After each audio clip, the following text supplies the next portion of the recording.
আমি সকালবেলা ভার্সিটিতে যাওয়ার জন্য রেডি হচ্ছিলাম, আর হঠাৎ করে মা আমার রুমে এসে আমাকে বলতে শুরু করলো।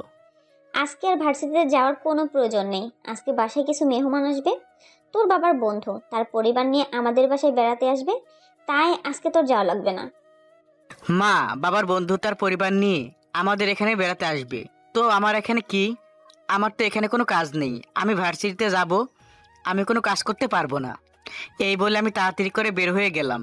আসলে আজকে বন্ধু বান্ধব মিলে বাইকে ট্যুর দিতে যাব, আর এটা তো মিস করা যাবে না। আমি আমার বাইকটা নিয়ে তাড়াতাড়ি করে ভার্সিটির সামনে চলে আসলাম। ভার্সিটির সামনে আসার পর দেখতে পেলাম সেখানে আমার সব বন্ধু বান্ধব দাঁড়িয়ে আছে।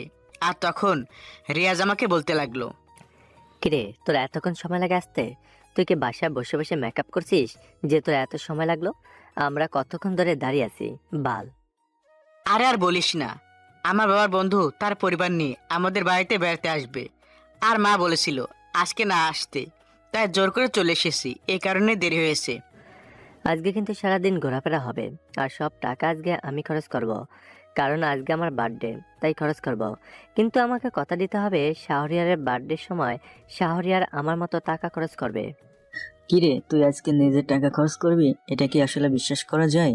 সারা বছর তো আমাদের টাকায় ঘোরাফেরা খাওয়া দাওয়া করছিস, আর একদিনই তো তুই খাওয়াবি, তারপরে আবার এখন সত্য দেয়া লাগে? এই শাহরিয়ার, তুই আজকে তারিখটা লিখে রাখ যে এই দিনই রিয়াজ আমাদেরকে খাইয়েছিল। আচ্ছা থাক, এসব ফাজলামো বাদ দিয়ে এখন তাড়াতাড়ি রওনা দেওয়া যাক। আর সন্দীপ কিন্তু অনেক দূরে, আমি ম্যাপের মধ্যে দেখলাম। আর ওখানে গেলে কোনো সমস্যা হবে না তো? আমার আমার কিন্তু ড্রাইভিং লাইসেন্স নেই, শুধুমাত্র বাইকের কাগজপত্র জমা দিয়েছি, কিন্তু এখনো পাইনি। আরে কোনো সমস্যা হবে না, আমাদের এখানে 5টা বাইক আছে, আর 5টা বাইকের মধ্যে একজন একজন করে উঠবে 10 জন। আর একসঙ্গেই 10 জন গেলে পুলিশ কোনো কিছু করতে পারবে না, আগে থেকে সাইড দিয়ে দেবে। তারপর আমি বাইক স্টার্ট দিলাম। আমার পিছনে রিয়াজ বসে আছে, আর রিফাতের পিছনে জোবাইর। এভাবে আমরা মোট 5টা বাইক নিয়ে রওনা দিলাম সন্দ্বীপের উদ্দেশ্যে। ওখানে গিয়ে ঘোরাফেরা করব। প্রায় 2 ঘন্টা জার্নি করার পরে সন্দ্বীপে এসে পৌঁছালাম। অনেক মজা করলাম, অনেক ঘোরাফেরা করলাম। বিকেলবেলা আমরা সবাই মিলে তাড়াতাড়ি করে আমাদের বাসায় আসতে শুরু করলাম, কারণ বাসা থেকে অনেকবার আমাকে কল দেওয়া হয়েছে। আসার সময় হঠাৎ করেই একটা গাড়ির সঙ্গে আমার লেগে যায়। ভুলটা ছিল ওই প্রাইভেট কারেরই। একটা মেয়ে ড্রাইভ করছিল। আমি বাইক থামিয়ে সবাইকে নিয়ে কাছে গেলাম। কাছে যাওয়ার পরে মেয়েটা নেমে আসলো। মেয়েটা নেমে আসার পরে আমাকে দেখে বলতে লাগলো, এই ছেলে, চোখ কি হাত নিয়ে করিস নাকি? বাইক চালানোর সময় মনে করিস তুই আকাশে উড়ে বেড়াচ্ছিস, তাই না? এইভাবে কেউ বাইক চালায়? আর একটু হলেই তো আমরা খাদে পড়ে যেতাম, তখন কি হতো? এই যে ম্যাডাম, আপনি কাকে কি বলছেন? আপনি জানেন আমি কে? আর আপনি আপনার নিজের ভুলটা আমাদের উপর চাপিয়ে দিচ্ছেন কেন? একটা গাড়ি যখন ওভারটেক করতে হয় তখন যে সিগন্যাল দিতে হয় সেটা কি আপনি জানেন না? আপনি আমাকে ওভারটেক কেন করতে গেলেন? আর ওভারটেক করতে গেলেন ভালো কথা, আপনি আমাকে সংকেত দিবেন না নাকি? হ্যাঁ, এই যে ম্যাডাম, আপনি শুধু শুধু আমাদের উপর চাপাচুতি করেছেন কেন? এখানে তো আপনার ভুল আর রাস্তার লোকজন দেখেছে আপনি কি করছেন, আবার উল্টো আমাদেরকে কথা বলছেন। আপনি কি এখান থেকে যাবেন নাকি আমরা অন্য ব্যবস্থা করব? দেখুন, এটা কিন্তু ভালো হচ্ছে না। আপনি একা একটা মেয়ে পেয়ে আপনি মনে করেছেন এইভাবে আমাকে দোষ চাপিয়ে দেবেন, আর আমি সবকিছু মেনে নেব? কখনোই হতে পারে না, ফালতু। আর তখনই গাড়ির গ্লাস নামিয়ে একজন মধ্যবয়স্ক লোক মেয়েটাকে ডাক দিল মেঘলা বলে। তারপর মেয়েটা চলে গেল। তার মানে মেয়েটার নাম হলো মেঘলা। মেঘলা দেখতে অনেক সুন্দর, যে কোনো ছেলে তার প্রেমে পড়ে যাবে। অলরেডি আমার বন্ধু রিয়াস, সে তো তার প্রেমে হাবুডুবু খাচ্ছি। এই কারণে মেয়েটাকে কোনো কিছু বলেনি। তারপর মেয়েটা তার গাড়ি নিয়ে চলে গেল। আর আমরাও ধীরে ধীরে বাইক চালাতে চালাতে সন্ধ্যাবেলায় পৌঁছালাম আমাদের শহরে। আর যে যার মতো করে বাসায় চলে আসলাম। আমি বাসার সামনে এসে দেখি বাসার সামনে ওই অ্যাক্সিডেন্ট করা গাড়িটা আমাদের বাসার সামনে। আমি কোনো কিছু বুঝতে পারছি না, হঠাৎ করে গাড়িটা এখানে কিভাবে আসলো। তারপর আমি আমার বাইকটা ভিতরে রেখে কলিং বেল দিলাম, আর মা এসে আমাকে বলতে লাগলো, সারাদিন তোকে কতবার কল দিলাম, কিন্তু তুই কলটা ধরলি না। আমি তো কোনো বিপদে পড়ে তোকে কল দিতে পারতাম, তাই না? মায়ের প্রতি তোর কতটা ভালোবাসা আছে এই এখন বুঝতে পারছি। মা তুমি শুধু শুধু কেন এমনটা করছো? আর তোমার কিছু হলে আমি যে কোনো জায়গায় থাকি না কেন, সবার আগে আমি আসব, এটা তুমি খুব ভালো করে জানো। আর বিপদ হবে কোথা থেকে? বিপদ হলে আমি সবার আগে জানতে পারতাম, তাই না? তুমি যে আমাকে কাজ করার জন্য কল দিয়েছো, এটা আমি খুব ভালো করে বুঝতে পেরেছি। আর সারাদিন ব্যস্ত ছিলাম, বন্ধুদের সঙ্গে ট্যুরে গিয়েছিলাম সেই সন্দীপ। তাহলে তোর এই সময়টা কাটিয়ে দিতে এখন আসার কোনো প্রয়োজন ছিল না? এত করে বললাম যে দুপুরবেলায় চলে আসিস, কিন্তু আসলি না। সকালবেলা যেতে না করলাম, গিয়েছিস, ভালো কথা। দুপুরবেলা চলে আসবি, মায়ের হাতের কাজগুলো করে দিবি। আমার কি কোনো মেয়ে আছে যে আমার সঙ্গে হেল্প করবে? তার মানে কি আমি তোমাকে হেল্প করব? আমি এইসব কাজ করতে পারি না, তুমি খুব ভালো করে জানো। আর বাবা কি করে? বাবা আসলো না কেন অফিস থেকে? এত কথা বলতে হবে না, এখন যা, তাড়াতাড়ি ফ্রেশ হয়ে আয়। আর মেহমান এসেছে, তাদেরকে সালাম দিয়ে তারপরে যাবে। সব কিছু এত বড় হয়ে গেছে, এখনো শিখিয়ে দিতে হয়। আমি ওনাদের সামনে চলে আসলাম। ওনারা সোফার মধ্যে বসে বসে বাবার সঙ্গে গল্প করছেন। আর মেঘলা মেয়েটাকে দেখে আমি পুরো অবাক হয়ে গেলাম। এই মেয়েটা আমাদের বাসায় এসেছে, তার মানে এটা আমার বাবার বন্ধুর মেয়ে। হায়রে, কাম সারছে, আমি তোদের সঙ্গে খারাপ ব্যবহার করে ফেলেছি। মেয়েটা আমার দিকে হা করে তাকিয়ে আছে। আর আমিও ওনাদেরকে সালাম দিয়ে তাড়াতাড়ি করে আমার রুমে চলে আসলাম। আমার রুমে আসার পরে আমি ড্রেস চেঞ্জ করছিলাম। আর ওদিকে মেঘলা, তুমি শাহরিয়ার রুমে গিয়ে গল্প করতে থাকো, আমরা এখানে বড়রা কথা বলি। আর ওর সঙ্গে পরিচয় হয়ে না, ওর রুমটা ওইদিকে। ঠিক আছে আন্টি, আমি এখনই যাচ্ছি। ও তো আমাদেরকে দেখেই চলে গেল, বসলো না কেন? এই বন্ধু বান্ধবের সঙ্গে ট্যুরে গিয়ে সেই কারণে হয়তো ক্লান্ত হয়ে তাড়াতাড়ি রুমে চলে গেছে। তুমি যাও, ওর সঙ্গে গিয়ে গল্প করো। আমি ধীরে ধীরে শাহরিয়ারের রুমে চলে আসলাম। আর রুমে এসে দেখতে পারলাম সে ড্রেস চেঞ্জ করছে। আমাকে দেখে একটা চিৎকার দিল। আমিও রুম থেকে বের হয়ে আসলাম। আর কিছুক্ষণ পরে সে ড্রেস চেঞ্জ করে আমার সামনে এসে বলতে লাগলো, এই যে আপনি এই যে আপনি কি চোখে দেখেন না? কারো রুমে প্রবেশ করতে হলে যে নক করে প্রবেশ করতে হয়, সেটা মনে হয় আন্টি আঙ্কেল আপনাকে শেখাননি এখনো পর্যন্ত। আপনি কি মেয়ে যে আপনার রুমে নক করে ঢুকতে হবে? আমি তো ভেবেছিলাম আপনি হয়তো কাজ করছেন, সে কারণে প্রবেশ করেছি। আর আন্টি বলল আপনার সঙ্গে গল্প করার জন্য। আমি পাগল নাকি যে আমি এসব ঝগড়াটে মেয়ের সঙ্গে গল্প করব? রাস্তার কথা মনে নেই? আমাকে কি পরিমাণ অপমান করেছিলেন? দোষটা তো আমার ছিল না, তাই না? আচ্ছা, আমি আমার নিজের ভুল স্বীকার করছি। এবার তো আমার সঙ্গে গল্প করবেন নাকি? আর এইভাবে কি বাইরে দাঁড় করিয়ে রাখবেন? ভেতরে আসতে বলবেন না? মেঘলা আমার রুমে আসলো, আর আমি আমার পিসি অন করলাম। আর পিসি অন করার পরে নিউজ পড়তে শুরু করলাম। এটা আমার একটা হ্যাবিট ছোটবেলা থেকেই। আর দেখতে পেলাম সেনাবাহিনীর নতুন সার্কুলার দিয়েছে আজকে রাতে আবেদন করব, ইচ্ছা আছে। আর তখন আমাকে মেঘলা আবারও বলতে শুরু করলো, আপনার রুমটা তো অনেক বড় আর অনেক সুন্দর। আমার এই রুমটা অনেক বেশি পছন্দ হয়েছে। এমন রুম যদি আমার থাকতো কতই না ভালো হতো। আপনি নিজেই মনে হয় গুছিয়ে রেখেছেন, তাই না? না, আমি কেন গুছিয়ে রাখবো? মা গুছিয়ে রাখে। আচ্ছা, আপনাদের বাড়ি কোথায়? আর কোন ক্লাসে পড়াশোনা করেন, নাকি পড়াশোনা করেন না? ওই জায়গায় বাবা এখন থাকে, ওখানেই থাকবে। আর আমরাও তো বাবার সঙ্গেই থাকবো। আর আমি এই ভার্সিটিতে অনার্স দ্বিতীয় বর্ষে ভর্তি হয়েছি। আমি ভার্সিটির নাম শুনে চমকে গেলাম, কারণ ওই মেয়েটা তো আমার ভার্সিটিতে ভর্তি হয়েছে। হঠাৎ করে কেন এই ভার্সিটিতে ভর্তি হলো? আমি চুপ করে আসি দেখে মেঘলা আবারও বলতে শুরু করলো, আমি শুধু বাবার কাছে আপনার সুনাম শুনেছি। আপনি নাকি অনেক ভদ্র স্বভাবের একজন ছেলে, কিন্তু আপনি তো দেখতে ঠিক এমন না। আপনার ভার্সিটি আর আমার ভার্সিটি একই, আর একই ডিপার্টমেন্টে। হঠাৎ করে কেন এই ভার্সিটিতে ভর্তি হতে গেলেন? অন্য কোনো ভার্সিটি ছিল না? এই ভার্সিটি চোখে পড়লো? আমি কি করব? বাবা আমার আঙ্কেল মেলায় সিদ্ধান্ত নিয়েছে আর বলেছে শাহরিয়ারের সঙ্গে ভর্তি হলে অনেক ভালো হবে। সে দেখিয়ে দিতে পারবে, এটাই তো আমাকে বলল। আর ভর্তি হয়ে গেলাম। ও আচ্ছা, আমি এখন একটা গুরুত্বপূর্ণ কাজ করব। আপনার কি কোনো কথা আছে? আমি আসলাম আপনার সঙ্গে গল্প করতে, আর আপনি আমাকেই ইনডিরেক্টলি তাড়িয়ে দিতে চাচ্ছেন। আর আমরা যেহেতু একই সঙ্গে পড়ি, এভাবে আপনি তো আসলেই মানাই না। এখন থেকে আমরা তুমি করে বলবো, তুই করে তো আর বলা যায় না। আমি কাউকে তুই করে বলিনি। ঠিক আছে, এখন থেকে না হয় তুমি করেই বলবো। আর তোমরা এখানে ও কোথায় উঠেছো, নাকি এখনো বাসা দেখছো পরে উঠবে? আমরা তো তোমাদের পাশের ফ্ল্যাটেই উঠেছি, কিন্তু চিন্তা করো না, দুজন মিলে একসাথে ভার্সিটিতে যাব আর একসাথে বাসায়ও ফিরবো। আমি বলছিলাম তাহলে একসাথে নেওয়ার জন্য, আর ফ্ল্যাট খালি ছিল তাই নিয়ে নিল। ও আচ্ছা, ঠিক আছে, খুব ভালো, খুব ভালো হয়েছে। আমাকে জ্বালানোর জন্য একটা মানুষ হয়েছে। এমনিতে আমি এসব পছন্দ করি না, আর উল্টো ঝামেলা হয়ে আমার কাঁধে জুটেছে। একা একা এভাবে বিড়বিড় করে কি কথা বলছো? একটু আমাকে বলো, আমিও একটু শুনি। মেয়েদের মতো কথা বলার স্বভাব দেখি তোমার আছে। আরে ধুর, তুমি এসব কি বলছো বিড়বিড় করে? শুধু মেয়েরাই কথা বলতে পারে, ছেলেদের বলার অধিকার নেই? আমি এভাবে মেঘলার সঙ্গে গল্প না করতে চাইলেও গল্প করতে লাগলাম। মেয়েটা একটার পর একটা প্রশ্ন করে যাচ্ছিল, আর আমি উত্তর দিয়ে যাচ্ছিলাম, কারণ মেয়েটা চলে যাওয়ার কথা তো আর মুখের উপর বলা যায় না। আর মেয়েটার সঙ্গে দীর্ঘ 1 ঘন্টা গল্প করার পরে রুম থেকে বের হলো, আমি বেঁচে গেলাম। তারপর রুমে দরজা লাগিয়ে আমি আমার কাজ করতে লাগলাম। আর ভেবে পার হয়ে গেল সময়টা। রাতের বেলা আমি হেডফোন লাগিয়ে গান শুনছিলাম, আর হঠাৎ করেই আমার ফোনটা বেজে উঠলো। আমি ফোনটা বের করে দেখি তিশা কল দিয়েছে। তিশা আমাকে কল দেওয়ার পর বলতে লাগলো, কি ব্যাপার, আজকে তুমি ভার্সিটি আসনি কেন? আমি যে তোমার জন্য ওয়েট করেছিলাম, আর কতগুলো কল দিয়েছিলাম সারাদিন, কলটাও রিসিভ করলে না। এতটাই ব্যস্ত তুমি? আমার কি দোষ?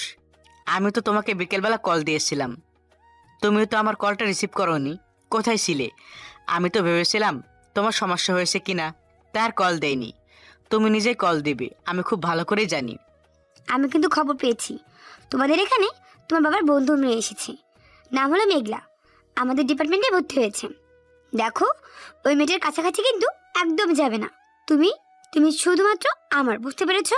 আরে সেটা আমি খুব ভালো করে জানি, কিন্তু মেয়েটা গায়ে পড়া স্বভাব আছে, গায়ে পড়ে কথা বলে। আর ভেবেছিলাম অন্য কোনো জায়গায় ফ্ল্যাট নিবে, কিন্তু ফ্ল্যাট নিয়েছে আমাদের পাশেই, একসাথে ভার্সিটিতে যেতে বলেছে। দেখো, আমি কি এখনো ছোট আছি? আমার কি কোনো প্রাইভেট বলতে কোনো কিছু নেই? মা বাবা এটাই বুঝতে পারছে না। হ্যাঁ, বুঝতে পারছি। ওই মেয়েটা একটু লোভী প্রকৃতির, ওর কাছ থেকে দূরে দূরে থাকবে। আর এখন কোথায় আসো? নিশ্চয়ই ছাদে। আমরা তোমাকে কয়েকবার বলেছি যে তুমি একা একা ছাদে আসবে না।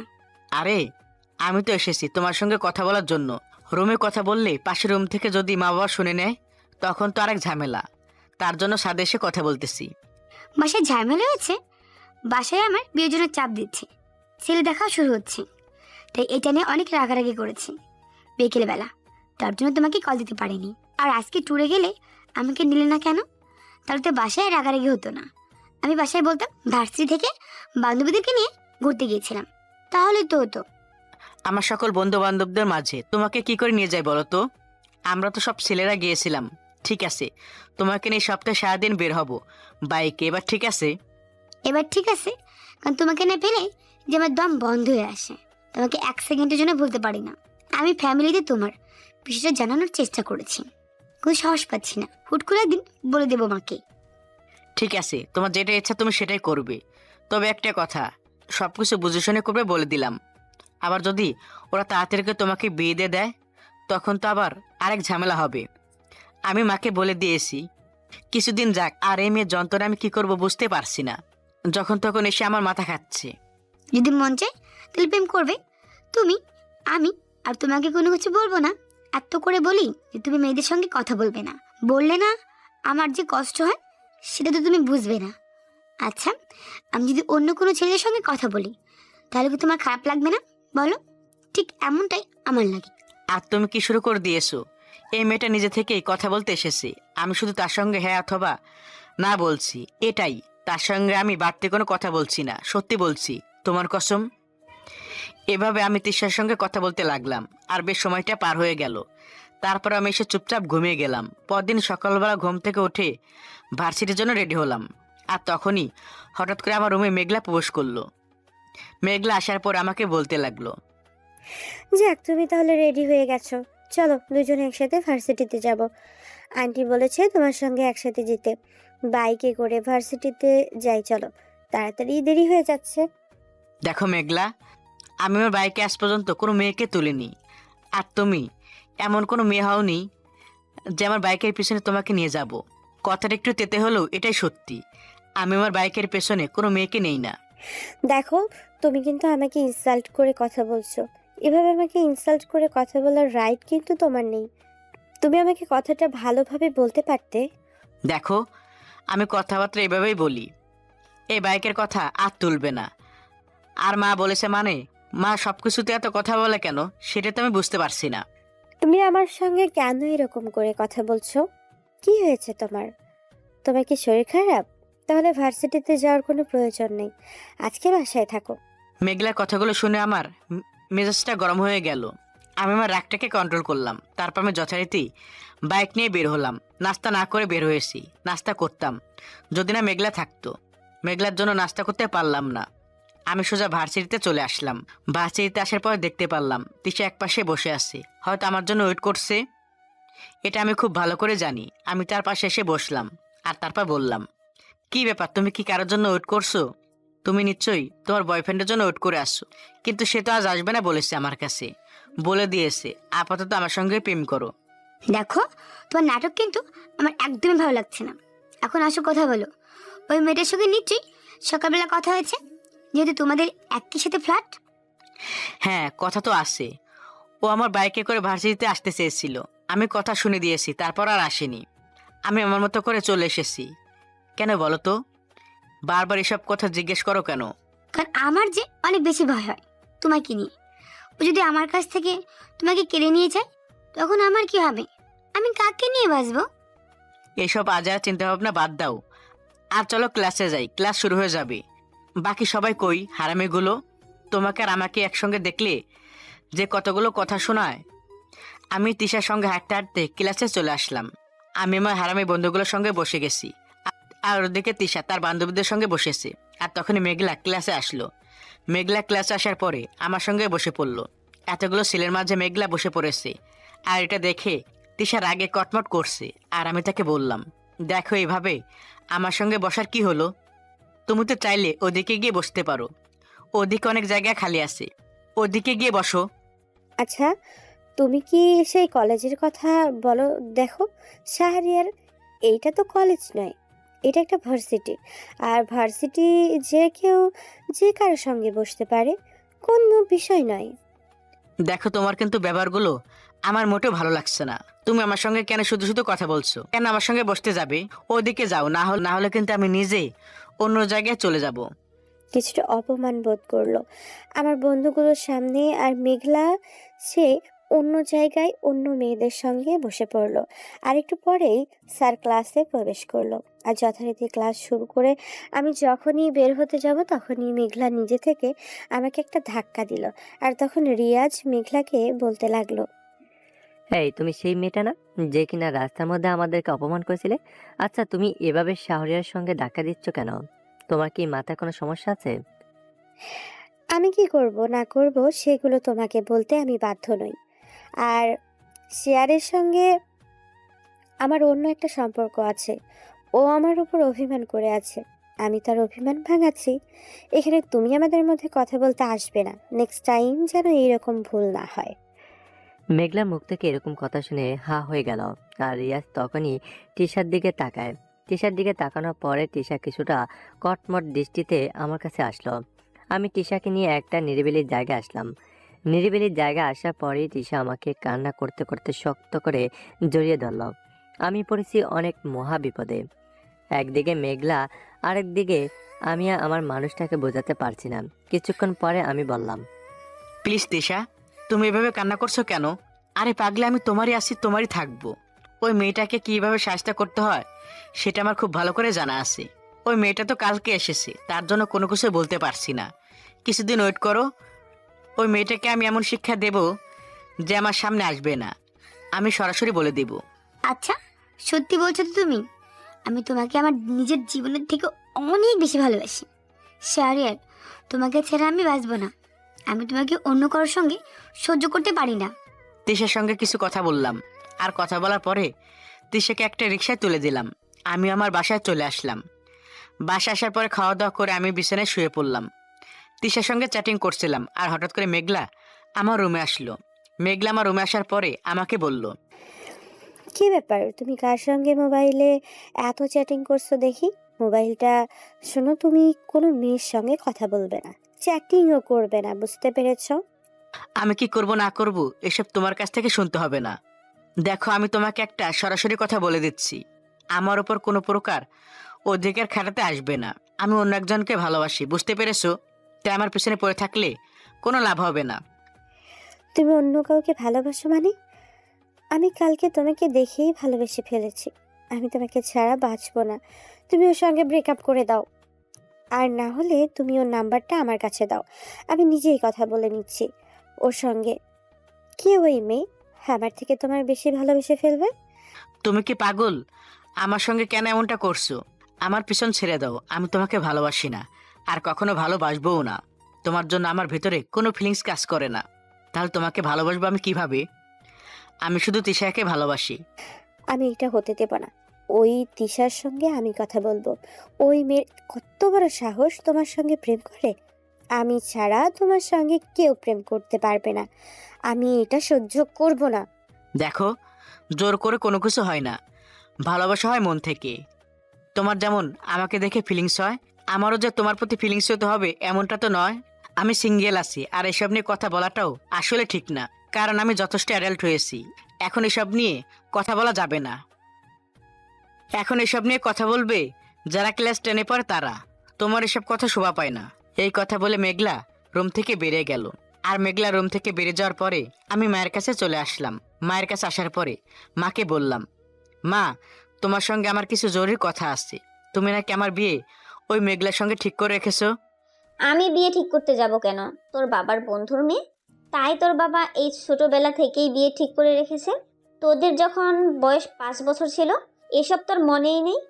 কিন্তু মা, তুমি জানো যে আমি তিশাকে ভালোবাসি, আর তিশাকে ছাড়া আমি কাউকে বিয়ে করব না। আর তিশার সঙ্গে আমার সম্পর্ক কতদিনের এটাও তুমি জানো মা। প্লিজ মা, তুমি বাবাকে বোঝাও। আমি এই মেয়েটাকে বিয়ে করতে পারবো না। ওই মেয়ের মধ্যে কিছু লোভ আছে আমার মনে হচ্ছে। দেখ, মেঘলা অনেক ভালো একটা মেয়ে। হ্যাঁ, তিশা অনেক ভালো মেয়ে, আমি তিশার বদনাম করছি না। তবে মেঘলার সঙ্গে যেহেতু তোর বাবা বিয়ে ঠিক করে ফেলেছে, তাই তুই আর না করিস না। মেঘলাকে বিয়ে কর আর তিশাকে ভুলে যা। এটা নিয়ে আর কোনো কথা বলবি না। না, আমি তোমাকে আবারও বলছি, আমি তিশাকে ভুলতে পারবো না। আর মেঘলার সঙ্গে বিয়েটা ক্যান্সেল করো। আর বিয়ে শাদী আমি এখন করব না। আমি যখন চাইবো তখন আমি বিয়ে করব। জোর করে তো আমাকে বিয়ে করাতে পারবে না। দেখ, মুখে মুখে আমার সঙ্গে তর্ক করিস না। তোর বাবা যেটা ভালো মনে করেছে তোর জন্য সেটাই করেছে। আর তোর বাবার পার্টনার হন মেঘলার বাবা, তাই তোর সঙ্গে বিয়ে হলে তোর বাবার জন্যই ভালো হবে, তোর জন্য ভালো হবে। তুই পুরো অফিসটা চালাতে পারবি। এখন তো 50-50 পার্টনারশিপ। না দেখো, বাবা অফিসে কাজের জন্য, বাবা তার নিজের কাজের জন্য আমাকে দিয়ে জোর করাচ্ছে এভাবে। আর জোর করে আমার উপর চাপিয়ে দিতে পারে না। আমি কি এখন সেকালের? আমি কি অশিক্ষিত? দেখো, আমি এখন যথেষ্ট বড় হয়েছি। চলার মতো বুদ্ধি আমার কাছে আছে। কোনো কিছু ভালো মন্দ বিচার করার মন মানসিকতা শক্তি আমার কাছে আছে। তাই কোনো কিছু চাপিয়ে দিতে পারবে না আমার উপর। আমি কিন্তু এটা সহ্য করব না। এই কথা আমাকে কেন বলছিস? যদি পারিস তোর বাবাকে গিয়ে বল। আমাকে বলে কোনো লাভ নেই। আমি এই বিষয়ে তোর বাবার সঙ্গে কোনো কথা বলতে পারবো না, এটা তুই ভালো করেই জানিস। তাই আমাকে এই বিষয়ে কিচ্ছু জানাবি না। তুমি খুব ভালো করে জানো যে বাবার সঙ্গে আমি এই বিষয় নিয়ে কোনো কথা বলতে পারবো না। তাই যা করার তোমাকেই করতে হবে। তুমি বাবাকে বলে দিবে আমি মেঘলাকে বিয়ে করব না। এই বলে আমি রুম থেকে চলে আসলাম। রুমে এসে ভাবতে লাগলাম, বাবা যে রাগী মানুষ, সে যেটা বলে সেটাই করে। এখন বাবার কথার উপর যদি কথা বলি, এখন বাবার কথাটা যদি সত্যি হয়ে যায়, তাহলে আমার জীবনটা সারখার হয়ে যাবে। এই মেঘলাকে আমার কেমন জানে সন্দেহ হয়। এই মেঘলা চায় আমার পুরো সম্পত্তিটাকে হাত করতে, এটা আমার মন বলছে। তবে এটা সত্যি নাও হতে পারে। তবে আমি তো মন থেকে তিশাকে ভালোবাসি। তিশা ছাড়া কোনো মেয়ে আমার বউ হবে এটা আমি কল্পনা করতে পারি না। আমি তিশাকে বিষয়টা জানালাম না, কারণ তিশাকে জানালে অনেক বেশি কষ্ট পাবে। আমি আবারও তিশার সঙ্গে কথা বলতে লাগলাম। আর এভাবেই বেশ অনেকটা সময় পার হয়ে গেল। বিকেলবেলা আমি বাইক নিয়ে বের হলাম। আমি বাইক নিয়ে সোজা তিশার বাসার সামনে চলে আসলাম। আর বাসার সামনে এসে তাকে নিচে নামতে বললাম। সে তাড়াহুড়া করে নিচে নামলো, আর কোনো কথা ছাড়াই আমার পেছনে বসলো। আমি তাকে নিয়ে সোজা যেতে শুরু করলাম। আর যেতে যেতে তিশা তখন আমাকে বলতে লাগলো, আমি তোমাকে কত করে বললাম যে বাসার সামনে আসার কোনো প্রয়োজন নেই, কিন্তু তুমি কি করলে? সে বাসার সামনে এসে আমাকে পিক করলে। বাসার সামনে আসার কি খুবই প্রয়োজন ছিল? যদি মা দেখে নিত তখন কি করতে? ভাগ্য ভালো ছিল বারান্দায় এখন কেউ নেই। বারান্দায় থাকলে তো অবশ্যই দেখতো। এভাবে লোকে লোকে আর কতদিন প্রেম করব? তোমার যদি মন চায় তাহলে তোমাকে নিয়ে আমি পালিয়ে যেতে রাজি আছি। এভাবে তো লোকে প্রেম করা যায় না, তাই না? প্রেম হলো পবিত্র একটা জিনিস। আর পবিত্র জিনিস কেন মানুষকে দেখে ভয় পাবো? বাবা আজকে দেখি স্যার আর অন্যরকম কথা বলছে।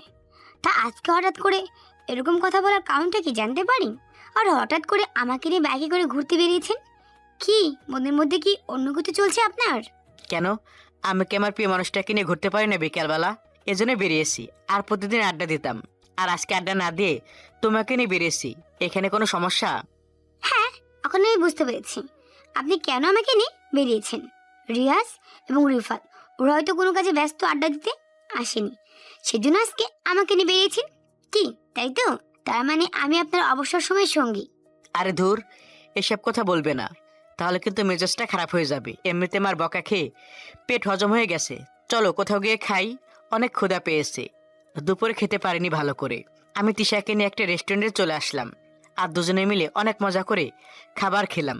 খাবার খাওয়ার পরে কিছু জায়গায় ঘোরাফেরা করে আমি তাকে নিয়ে বাসার সামনে নামিয়ে দিয়ে আমিও সন্ধ্যাবেলা বাসায় চলে আসলাম। আর এভাবে পার হয়ে গেল বেশ অনেকটা দিন। মেঘলা তার ব্যবহার দিন দিন খারাপ হচ্ছে আমার সঙ্গে। বেশি বেশি কথা বলতে আসে, আমি অনেক কথা বলে তাকে দূরে সরিয়ে দেই, কিন্তু সে কোনোভাবেই আমার কাছ থেকে দূরে সরে যেতে চায় না। একদিন বাবা মাকে নিয়ে ডাক্তারের কাছে গেল, আর আমি সন্ধ্যার সময় বাসায় একাই শুয়েছিলাম। আমি বাবার নাম্বারে কল দিলাম, আর বাবা কলটা রিসিভ করলো। আর আমি বললাম, বাবা মাকে নিয়ে কখন আসবে? এদিকে আমার খিদের ঠেলায় পেটের মধ্যে ইঁদুর দৌড়াচ্ছে। আর ডাক্তার কি বলেছে মাকে দেখে? রিপোর্টগুলো দেখে বলল এখন আর কোনো চিন্তা নেই, এখন সুস্থ আছে। আমি ওষুধ কিনে এখনই বাসায় ফিরছি, তুই পড়তে বস। বাবার সঙ্গে যখনই কথা বলি, বাবা সেই ছোটবেলা থেকেই একটা কথা লাস্টে বলে, পড়তে বস। এটা ছাড়া তার আর কোনো কথা নেই। আমি শুয়ে শুয়ে তিশার সঙ্গে কথা বলছিলাম, আর হঠাৎ করেই বিদ্যুৎ চলে গেল। ইদানিং বিদ্যুতের অনেক সমস্যা করছে, আর হঠাৎ করেই কেউ যেন আমার উপর এসে পড়ল। আমি ফোনের স্ক্রিনে আলোতে দেখতে পারলাম মেঘলা। মেঘলা আমাকে আষ্টে পিষ্টে জোরে ধরে রেখেছে, আমাকে উঠতে দিচ্ছে না। আর তখন মেঘলা আমাকে বলতে লাগলো, অনেক তোর পেছনে ঘুরেছি, আর ঘুরতে পারবো না। ভেবেছিলাম তোর সঙ্গে প্রেম করে তোদের সকল সম্পত্তি আমি হাতিয়ে নেব, তোকে বিয়ে করব, কিন্তু তোকে তো কোনোভাবেই ফাঁদে ফেলতে পারলাম না। তাই আজকে আমি তোর সঙ্গে এমন কিছু করব যেটা তুই চিন্তাও করতে পারবি না। আমি খুব ভালো করে জানতাম যে তোর মনে লোভ আছে, আর তুই কেমন মেয়ে সেটা আমি খুব ভালো করে বোঝা হয়ে গেছি। তুই যে আমাকে ভালোবাসিস না, শুধু অভিনয় করে গেছিস, এটা আমি খুব ভালো করে বুঝতে পেরেছি। তুই আমার সঙ্গে এমন কোনো কিছু করবি না, যা এখান থেকে। আরে আমি তো সম্পত্তির লোভে তোকে ভালোবেসেছিলাম, কিন্তু সেটা তো আর পারলাম না। তুই যদি আমাকে ভালোবাসতি তাহলে আমি আমার নিজের দেহটা দিয়ে সবকিছু আদায় করে নিতাম, আমি আমার শরীর দিতাম, আর তুই এইদিকে তোর ভাগ্যের সম্পত্তি আমার নামে লিখে দিতি। আমি এমনটাই প্ল্যান করে রেখেছিলাম, তোকে ভুলিয়ে ভালিয়ে তোর সম্পত্তিটা লিখে নেব, কিন্তু সেটা তো আর পারলাম না। তোদের মতো মেয়েদের জন্যই কিছু মেয়েদের বদনাম হয়ে যায়। এখান থেকে আমার সঙ্গে কোনো কিছু করিস না, আমার এসব কোনো কিছু করার ইচ্ছা নেই। আমাকে ওরকম ছেলে ভাবিস না, যা এখান থেকে। আমি তোকে ভালোবাসি না, আর কখনো ভালোবাসবও না। আমি শুধু তিশাকে ভালোবাসি। মেঘলা তার নিজের জামা কাপড় ছিঁড়তে লাগলো। আমার বুকের উপরে বসে আছে, কোনোভাবেই নামতেছে না, কারণ মেঘলা আমার চেয়ে অনেক মোটা। এরকম মেয়ে আমার উপর বসলে আমি এমনিতে শেষ। মেঘলা তার নিজের জামা কাপড় ছেড়ে আমার উপর ঝাঁপিয়ে পড়লো, আর ভেবে প্রায় 10 মিনিট ধস্তাধস্তির পরে আমি বারবার উঠে গেলাম, কিন্তু সে আমাকে টেনে তার উপর নিল। কোনোভাবে রুম থেকে বের হতে পারছিলাম না, কোনো চিৎকারও করতে পারছি না, কারণ চিৎকার দিতে গেলে এর বিপরীত হতে পারে। আর হঠাৎ করে মেঘলা নিজের থেকে চিৎকার দিতে লাগলো, আর আমি এখন মেঘলার উপরে আসি। নিজেকে অনেক ছাড়ানোর চেষ্টা করছি, কিন্তু পারছি না। আর হঠাৎ করে মেঘলার মা বাবা, আমার আব্বা আম্মু চলে আসলো, আর ওরা সে দেখতে পারলো আমি মেঘলার উপর বসে আছি, আর জামা কাপড় সেরা দেখে আমাকে বলতে লাগলো, আমি কখনো ভাবতেও পারিনি সেহারি আর তুই এমন একটা কাজ করবি। তোকে নিয়ে আমাদের কত স্বপ্ন ছিল, তুই আমাদের একমাত্র ছেলে, আর সেই তুই কিনা এরকম একটা কাজ করবি মেঘলার সঙ্গে। মা বিশ্বাস করো, আমি এসবের কোনো কিছু জানি না। মেঘলা ষড়যন্ত্র করে আমার সঙ্গে এসব করছে। মেঘলা অনেক খারাপ একটা মেয়ে, ও আমাদের সম্পত্তি নেয়ার জন্য আমার পিছনে এতদিন পড়েছিল। শোন, একটা মেয়ের কাছে সবচাইতে দামি হলো তার ইজ্জত, আর তুই সেটা আমার বলতেও লজ্জা করছে। আর আমি এখন বুঝতে পারছি যে তোর মতো সন্তান আমি কি করে পেটে ধরলাম। যদি জানতাম তাহলে তোকে ডাস্টবিনে ফেলে আসতাম। এরকম দিন দেখার চেয়ে মরে যাওয়া অনেক ভালো ছিল। তোকে নিয়ে আমার গর্ব হতো, কিন্তু আজকে তুই যে কাজটা করলি সেই কাজটা একদম নিকৃষ্ট কাজ করেছিস। যা, তুই আমার বাসা থেকে বেরিয়ে যা। আমি আর কোনোদিন তোর মুখ দেখতে চাই না, আর কখনো তুই আমার সামনে আসবি না। যদি সামনে আসিস তাহলে আমাদের মরা মুখ দেখবি। তোর মতো কুলাঙ্গার প্রয়োজন নেই। বাবা তুমি বিশ্বাস করো, আমি সত্যি বলছি, আমি এসবের কোনো কিছু জানি না। মেঘলা আমার সঙ্গে ষড়যন্ত্র করে এসব করছে। মা তুমি বিশ্বাস করো, আমি এসবের কোনো কিছু জানি না। আমি শুয়েছিলাম, আসে হঠাৎ করে এসে নিজের থেকে জামাকাপড় ছেড়ে আমার উপর এসে অভিনয় করছে। আপনার ছেলে আমাকে একা পেয়ে আমার সব কিছু লুট করার চেষ্টা করেছিল। আমি নিজেকে রক্ষা করতে না পেরে চিৎকার দিয়েছি, আর তখনই আপনার আসলেন। আর দেখতে তো পারলেন ও আমার উপরে কিভাবে কান্না করতে লাগলো। মেঘলা তুই কিন্তু অনেক বেশি কথা বলছিস। আমি তোর সঙ্গে এমন কোনো কিছু করিনি যাতে তোর মান সম্মান নষ্ট হবে। তুই কিন্তু নিজে আমার উপর এসে এসব করছিস। আমি তোকে কখনো ডাকিনি। আমি আর কোনো কিছু বলতে চাই না, আর কোনো কিছু শুনতেও চাই না। আমার যা বোঝার তা বোঝা হয়ে গেছে। তুই এখনই আমার বাসা থেকে বেরিয়ে যা, আর কখনোই আমাদের সামনে আসবি না। যদি আসিস তাহলে আমাদের মরা মুখ দেখবি। আমরা তোর এই মুখ আর দেখতে চাই না। আমি আর ওদের সামনে কোনো কথা বলতে পারলাম না। আমি চুপচাপ আমার ব্যাগটা নিয়ে সেখান থেকে সরাসরি চলে আসলাম। এখন কোথায় যাব, কি করব, কোনো কিছু বুঝতে পারছি না। আমার নিজের পরিবার, আমার ফ্যামিলি আমাকে বিশ্বাস করতে পারলো না। এটার চেয়ে খারাপ আর কি হতে পারে আমার সঙ্গে। আমি রেল স্টেশনে চলে আসলাম। রেল স্টেশনে আসার পরে রিয়াজ এবং রিফাতকে কল দিলাম। ওরা তাড়াতাড়ি করে রেল স্টেশনে চলে আসলো। স্টেশনে আসার পরে আমি ওদেরকে সবকিছু খুলে বললাম। সবকিছু বলার পরে ওরা আমাকে বলতে লাগলো, দোস্ত, আমি আগে সন্ধ্যায় করেছিলাম যে তোর সাথে এমন একটা কিছু হবে। আমি তোকে অনেকবার সাবধান করেছি, কিন্তু তুই শুনিসনি। তুই বলেছিস কোনো কিছুই হবে না। এখন দেখলি তো কি হয়েছে। এখন তোর ফ্যামিলিকে বোঝানোর মতো ক্ষমতা আমাদের নেই। তোর ফ্যামিলি যেটা বুঝেছে সে ভুল। তাদের নিজে থেকে না ভাঙলে কখনোই বোঝানো যাবে না। তুই চিরতরের জন্য পর হয়ে গেলি। আসলে আমি কি করব বুঝতে পারছি না। আমি ফ্যামিলির কাছে এতটা খারাপ হয়ে যাব এটা আমি সত্যি কল্পনা করতে পারিনি। আমারই ভুল হয়েছে একা একা বাসায় থাকা। আমি তো ভাবিনি যে একটা মেয়ে এতটা খারাপ হতে পারে, তার নিজের ইজ্জত দিয়ে কাউকে ষড়যন্ত্র করতে পারে। এত বড় মাস্টার প্ল্যান যে মনে থাকবে এটা আমি সত্যি আশা করিনি। এখন কি করবি? কোথায় যাবি? কিছু ঠিক করেছিস কি? আমার ঢাকায় একটা বন্ধু থাকে, ওখানে চলে যা। ওখানে গিয়ে কিছুদিন থাক, তারপরে কোনো একটা চাকরি ম্যানেজ করতে হবে তোর। না হলে তো চলাফেরা করতে পারবি না। যে করেই হোক তোর তো বেঁচে থাকতে হবে। বেঁচে থাকার জন্য অনেক সংগ্রাম করতে হবে। হ্যাঁ শাহরিয়ার, রিফাত কিন্তু ঠিক কথাই বলেছে। দেখ, আমরা যতটুকু পারি তোকে সাহায্য করব, কিন্তু তোর এই শহরে থাকাটা ঠিক হবে না। কারণ এই শহরে থাকলে তুই অনেক বেশি কষ্ট পাবি, আর আমরা চাই না যে তুই এখানে থেকে কষ্টগুলো আবার নিজ চোখে দেখ। হ্যাঁ আমি এখন ঢাকায় চলে যাব, কারণ এটা ছাড়া আমার কাছে আর কোনো পথ নেই। আর ওখানে গিয়ে আমি একটা চাকরি নেব, কারণ নিজে নিজে চলাফেরা করা লাগবে, তাই না? দোয়া করিস আমার জন্য। আমি ওদের সঙ্গে আরো কিছু কথা বলে ট্রেনের টিকিট কেটে ট্রেনে বসে পড়লাম। আর একটু পরে ট্রেন ছেড়ে দিল। আর হঠাৎ করে আমার মোবাইলটা বেজে উঠলো। আমার মোবাইলটা হাতে নিয়ে দেখলাম তিশা আমাকে কল দিয়েছে। তিশা কল দিয়ে কান্না মাখা কণ্ঠে আমাকে বলতে লাগলো, তোমার সঙ্গে এত বড় ঘটনা ঘটে গেছে, আর অথচ তুমি আমাকে কোনো কিছু জানানোর প্রয়োজন মনে করলে না। একা একা আমাকে রেখে এখান থেকে চলে যাচ্ছ, কাপুরুষের মতো চলে যাচ্ছ কেন তুমি? দেখো এখন কান্নাকাটির সময় না। আমার সঙ্গে যেটা হয়েছে ভালো হয়েছে। হয়তো বাবার এখানে থাকলে আমি বাস্তবটা বুঝতে পারতাম না। এখন বাসা থেকে বের হয়ে গেছি, এখন বাস্তবতা আমি খুব ভালো করে বুঝতে পারবো। আর টেনশন করো না, আমার মনে হচ্ছে আমার ভালো কিছুই হবে। তুমি এখন কোথায় যাচ্ছ, কি করবে? তোমার তো কিছুই জানা নেই। প্লিজ আমাকে একা রেখে এখানে যেও না তুমি। আমি থাকতে পারবো না তোমাকে ছাড়া। অনেক ভালোবাসি তোমাকে শাহরিয়ার। এরকম বোকার মতো কথা বলবেন আমার সঙ্গে। তোমাকে বাস্তবতা মেনে নিতে হবে। আর আমি একজন ধর্ষক, আর ধর্ষকের সঙ্গে তোমার মা বাবা কখনোই বিয়ে দেবে না, তাই না? তুমি আমাকে ভুলে যাও। তোমার লাইফের সঙ্গে এখন আমার লাইফ যায় না। আগে আমার হয়তো সবকিছু ছিল, কিন্তু এখন আমার কোনো কিছু নেই। আমি নিঃস্ব হয়ে গেছি। আমি আগেও বলেছি, এখনো বলছি, আমি তোমার টাকা পয়সা এসব কিছু থেকে ভালোবাসিনি। আমি তোমাকে মন থেকে ভালোবেসেছি। আমার শুধু তোমাকেই লাগবে। তুমি ছাড়া অন্য কারোর আমার কোনো প্রয়োজন নেই। আমি অন্য কাউকে বিয়ে করতে পারবো না শাহরিয়ার। আমি নিজেকে শেষ করে দিব, তবুও আমি অন্য কারোর বিয়ে করবো না।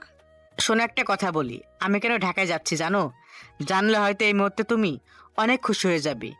কিছুদিন আগে আমি সেনাবাহিনীর জন্য অ্যাপ্লাই করেছিলাম, আর সকল কার্যক্রম শেষে আমার চাকরিটা হয়ে গেছে। জয়েনের ডেট ছিল, আর 2 দিন পরে ভেবেছিলাম সকলকে সারপ্রাইজ দেব। কিন্তু আজকে তো আমার সঙ্গে এত বড় একটা সারপ্রাইজ হয়ে যাবে সেটা তো কল্পনাও করিনি। আমার পরশুদিন ট্রেনিংয়ে যেতে হবে, জয়েন করতে হবে। তিশা আমার মুখ থেকে এই কথা শোনার পরে মুখ দিয়ে কোনো কথা বের হচ্ছে না। আমি বুঝতে পারছি তিশা অনেক অবাক হয়ে গিয়েছে। অনেক আগেই অ্যাপ্লাই করেছিলাম আর আমি পরীক্ষায় পাশ করি, আর আমারও চাকরিটা হয়ে গেছে।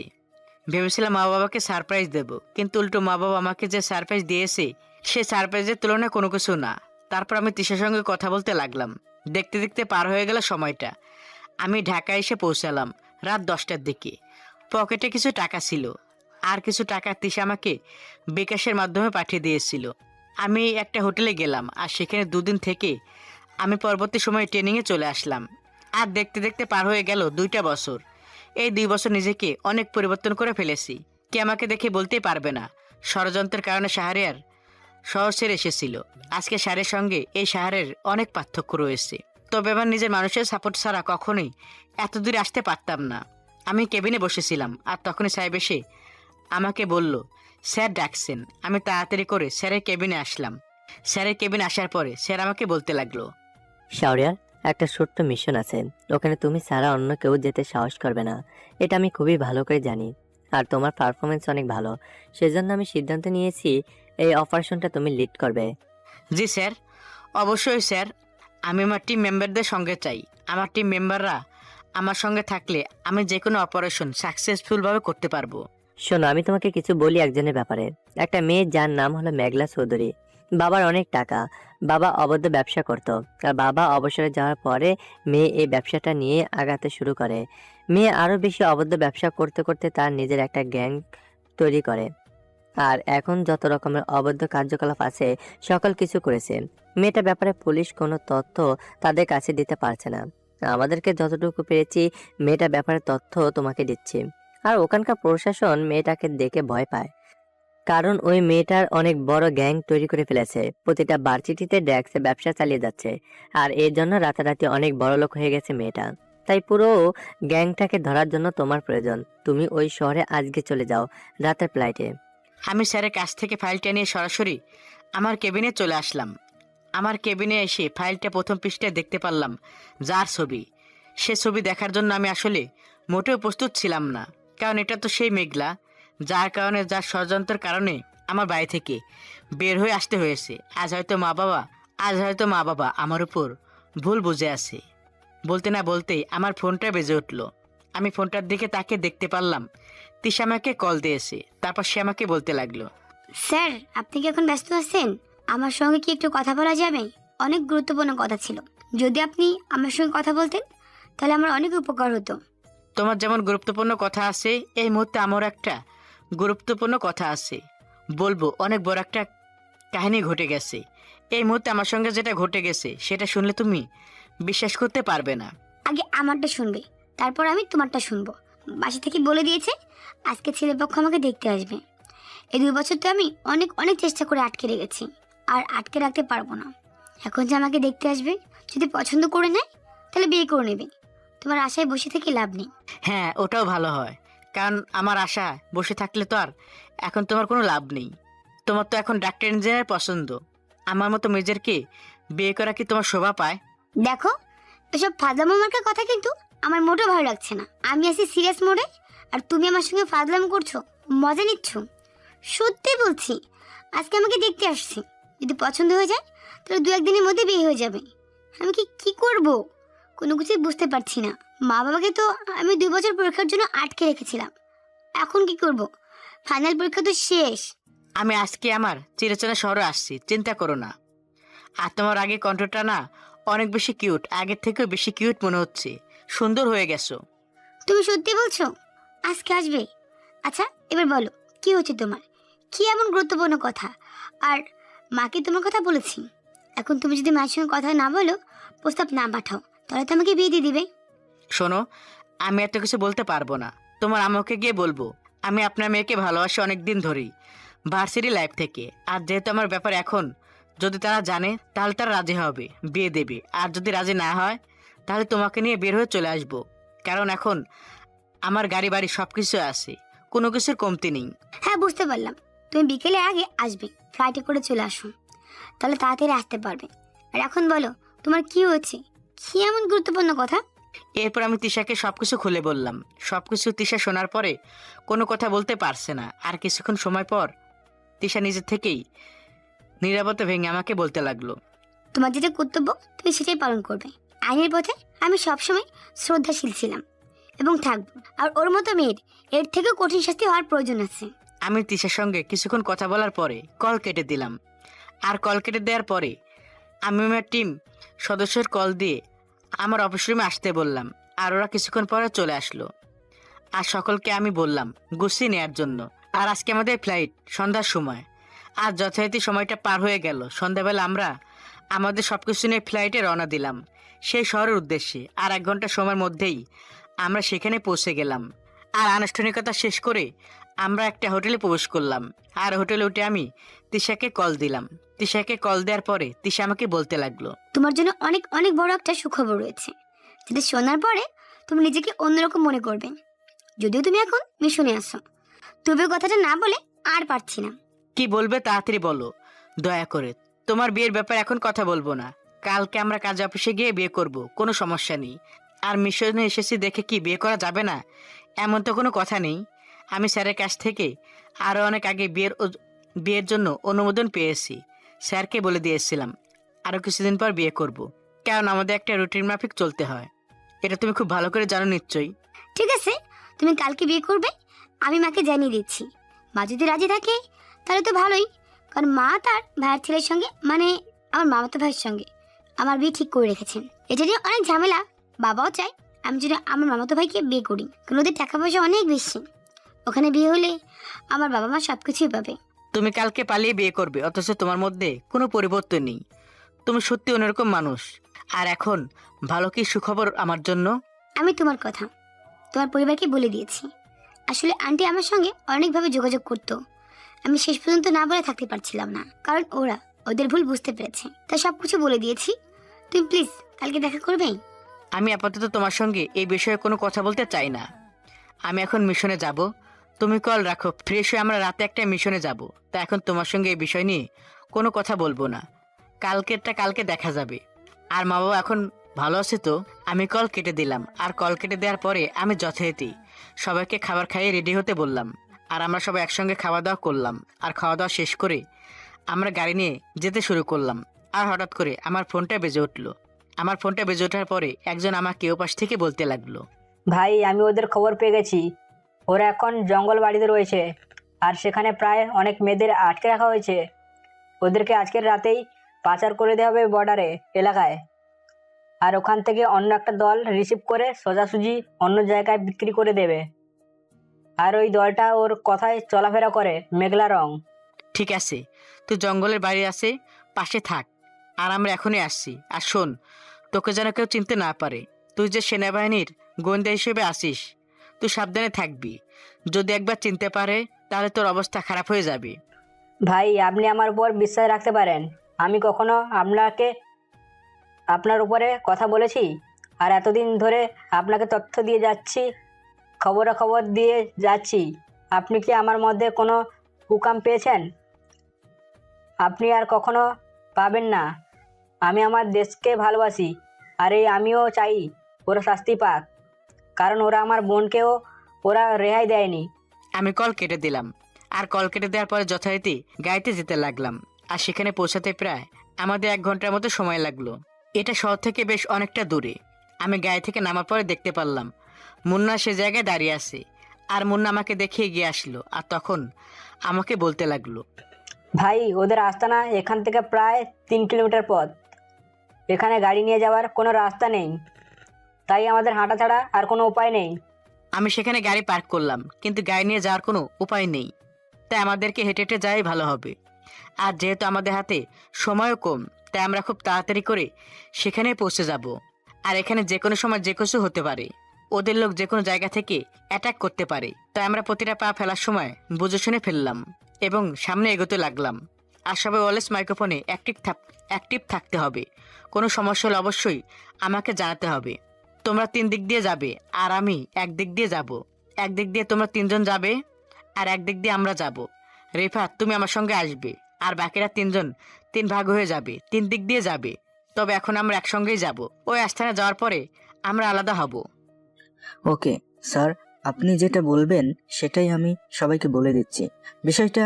আর ভাই, এখানে জীবজন্তুর ভয় আছে কিনা সেটা জানার খুব ইচ্ছে। জীবজন্তুর ভয় থাকতেই পারে, কারণ এটা জঙ্গল, এখানে যে কোনো কিছু থাকতে পারে।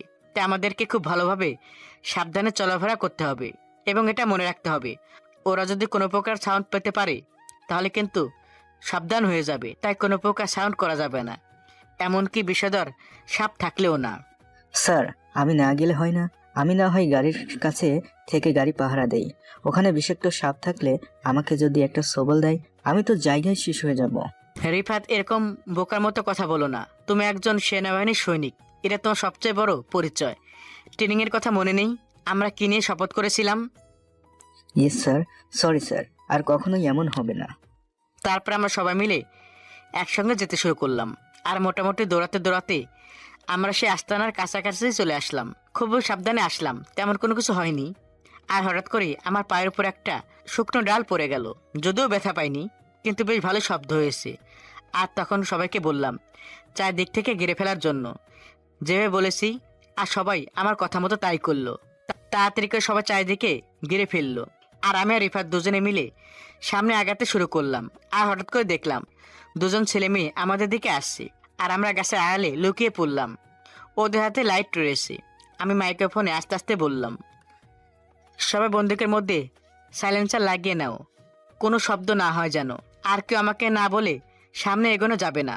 আমি বলার পর সামনে এগোবে। ওখানে কতজন আছে সেটা আমরা জানি না, সাবধানে। ও দুজন ছেলে আমাদের দিকে আসতে লাগলো, আর আমি ওদেরকে গুলি করে দিলাম। আর সঙ্গে সঙ্গে ওরা ছটফট করতে করতে সেখানেই মারা গেল।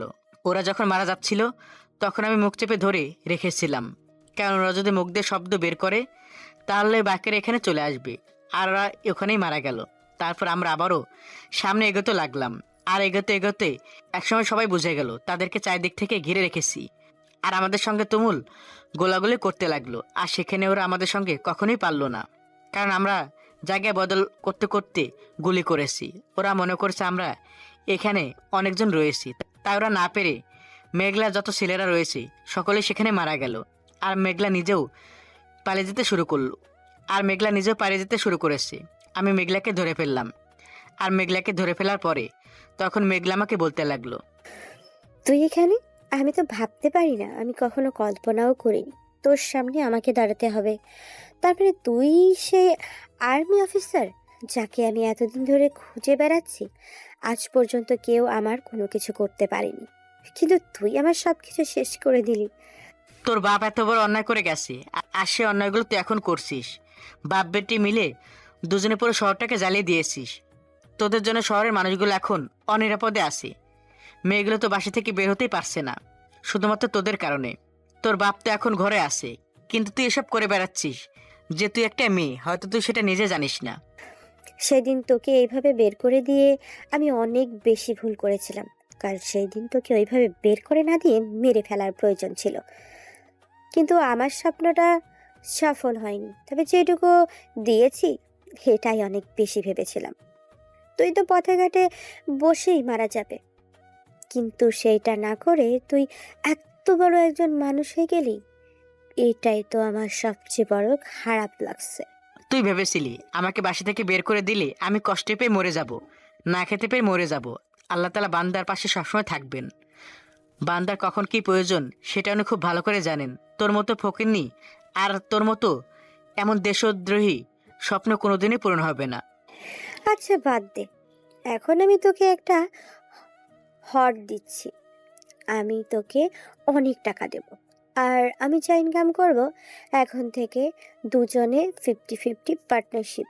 তবু তুই আমাকে ছেড়ে দে, আর আমি তোকে বিয়ে করব তুই যদি রাজি থাকিস। আজ থেকে সব কিছু বলে যা, যেটা করেছে সেটা অনেক অন্যায় করেছি।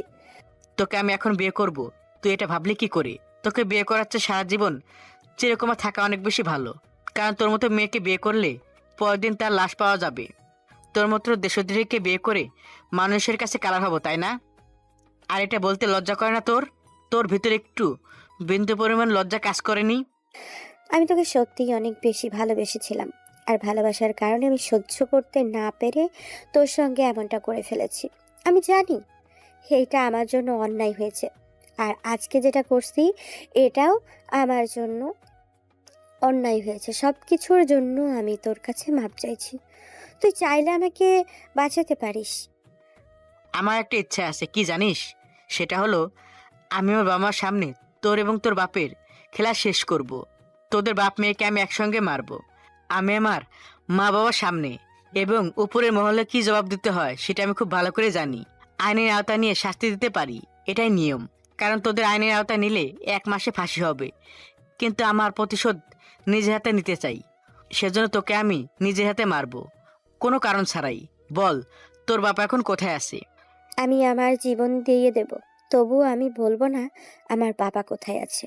তুই আমার বাবাকে কখনো খুঁজে পাবি না।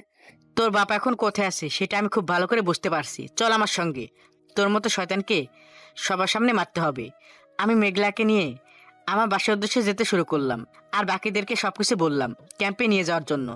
সকল মালামালগুলো যেন ক্যাম্পে ফিরে দেওয়া হয়, আর মেয়েদেরকে যেন বাসায় পৌঁছে দেওয়া হয়। আর এটা বলে আমি রিফাতকে নিয়ে চলে আসলাম আমার বাসার সামনে। আর বাসায় এসে আমি কলিং বেল দিলাম, আর তখনই মা বাবা বের হয়ে আসলো। আর আমাকে দেখে মা বলতে লাগলো, তুই বাবা, তোকে আমরা অনেক জায়গায় খুঁজেছি, কিন্তু কোথাও তোদের আমি খুঁজে পাইনি। আমাদের তুই ক্ষমা করে দে বাবা। আমরা তোর সঙ্গে অনেক অন্যায় করেছি, বিশ্বাস কর। আমরা ভালো নেই তোর জন্য। তুই আমাদের একমাত্র সন্তান, তুই ছাড়া আমরা কি করে ভালো থাকি বল? মা যার জন্য আমি বাড়ি ছেড়ে চলে গিয়েছিলাম, যে আমাকে ষড়যন্ত্র করে বাড়ি থেকে বের করে দিয়েছে, সে মেঘলাকে তুমি জানো? ও এখন কে? ও এখন সন্ত্রাসী, নারী পাচার থেকে শুরু করে ড্রাগের ব্যবসা করে। সকল জায়গায় ওর হাত আছে। ওর বাপ এসবের মধ্যে ইনভলভ আছে। আমি খুব ভালো করে জানি যে মেঘলার বাবা আমার বন্ধু এসবের মাঝে আছে। আমাকে বলেছিল এসব কাজ করার জন্য, কিন্তু আমি এসব করিনি। আর তার জন্য আমার সঙ্গে বন্ধুত্ব ভেঙে দিয়েছে এবং আমার ক্ষতি করার চেষ্টা করছে। এতদিন আমি তোর অপেক্ষায় ছিলাম। যখনই শুনতে পারলাম তিশার কাছ থেকে তুই আর্মি অফিসার হয়েছিস, সেদিন থেকে আমার আর কোনো ভয় নেই।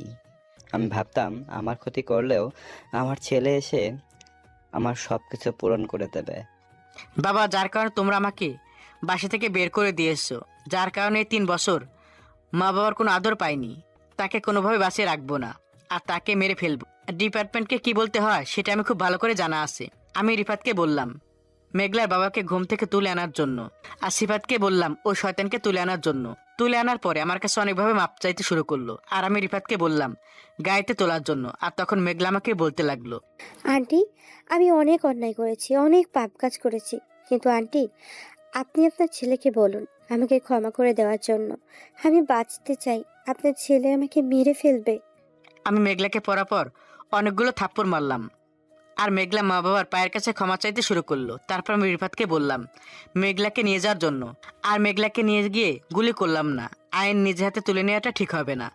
যদি পারতাম আমি মেরে ফেলতাম, কিন্তু নিজে হাতে তুলে নেওয়ার কোনো প্রয়োজন নেই আমার। আইন তাকে শাস্তি দেবে। হ্যাঁ, আমি পারতাম ওকে মেরে ফেলার জন্য, ডিপার্টমেন্টকে বলতাম অপারেশনের মাধ্যমে মারা গিয়েছে, কিন্তু সেটা উচিত হবে না। আইন কেন নিজে হাতে তুলে নেব, এটা ভেবে আমি ওদেরকে অ্যারেস্ট করে নিয়ে আসলাম থানায়।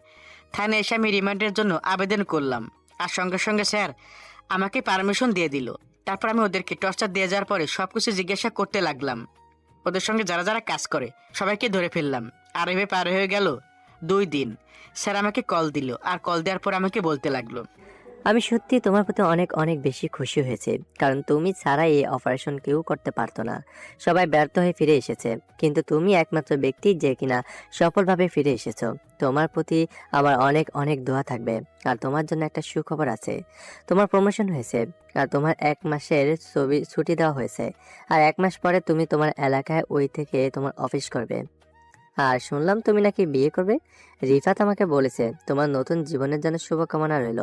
1 মাস পরে সে জয়েন করবে। আবার গুড লাক। আমি স্যারের সঙ্গে কিছু কথা বলার পরে কল কেটে দিলাম। কল কেটে দেওয়ার পরে মা বাবাকে বললাম তিশার সঙ্গে তাড়াতাড়ি করে বিয়েটা সেরে ফেলার জন্য, যদিও আমার সময় অনেক কম, কারণ মাত্র কয়েক মাসের ছুটি পেয়েছি। এটাই দিয়েছি, এটাই অনেক বেশি। পরবর্তীতে আবার ছুটি নেওয়া যাবে, কিন্তু স্যার এখন নিজে থেকে 1 মাস ছুটি দিয়েছে। তারপর ধুমধাম করে আমাদের বিয়েটা হয়ে গেল।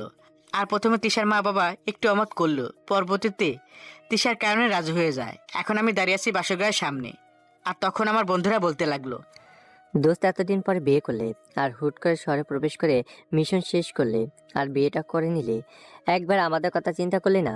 আচ্ছা ঠিক আছে, তোর এত বছরের প্রেম আজকে পূর্ণতা পেল, তোমার জন্য শুভকামনা, কিন্তু আপাতত আমাদেরকে ভিতরে যেতে দাও, তোমার যাওয়ার কোনো প্রয়োজন নেই। হারামজাদা, এত বছর পর আমি তিশাকে পেলাম। কত বছর প্রেম করেছি জানিস? তার মনের মধ্যে অন্যরকম ফিলিংস কাজ করছে। তা এখন কোনোরকম বিরক্ত করিস না, এখন এখান থেকে যা, ঘুমা। আরে ভাই, তুই তো প্রেম করে বিয়ে করেছিস, পুরনো বউ নতুন খামে করে ঘরে এনেছিস, ভাবি তো আগের মতোই আছে, কোনো পরিবর্তন নেই, তাই পরে দেখলো তো চলবে, আগে আমরা দেখে আসি। ভাই মাপ চাই, এখন 2000 টাকা ছাড়া আমার কাছে কোনো টাকা নেই, বুঝতে পেরেছিস? কালকে ব্যাংকে গিয়ে তারপর তুলতে হবে। এখন আপাতত এটাই রাখ আর যা। তারপর রিয়াজকে পাঠিয়ে দিয়ে আমি ভিতরে প্রবেশ করলাম। আর ভিতরে প্রবেশ করার পর দেখি মানুষটা ঘোমটা দিয়ে বসে আছে, আর আমি তার ঘোমটাটা তুললাম। আর তারপর তার দিকে এক পলকে তাকিয়েছিলাম, আর তখন সে আমাকে বলতে লাগলো, কি ব্যাপার, এভাবে আমার দিকে তাকিয়ে আছো কেন? শুধু কি তাকিয়ে থাকলে হবে? এবার মিশনে যেতে হবে না? কত বছর অপেক্ষা করেছি এই দিনটার জন্য, আর কত অপেক্ষা করব? এবার তো আমাকে তোমার সন্তানের আম্মু বানাতেই হবে। যারা প্রেম করে বিয়ে করে তাদের নাকি লজ্জা শরম থাকতে নেই, সেটা আজকে প্রমাণ পেলাম তোমার কাছ থেকে।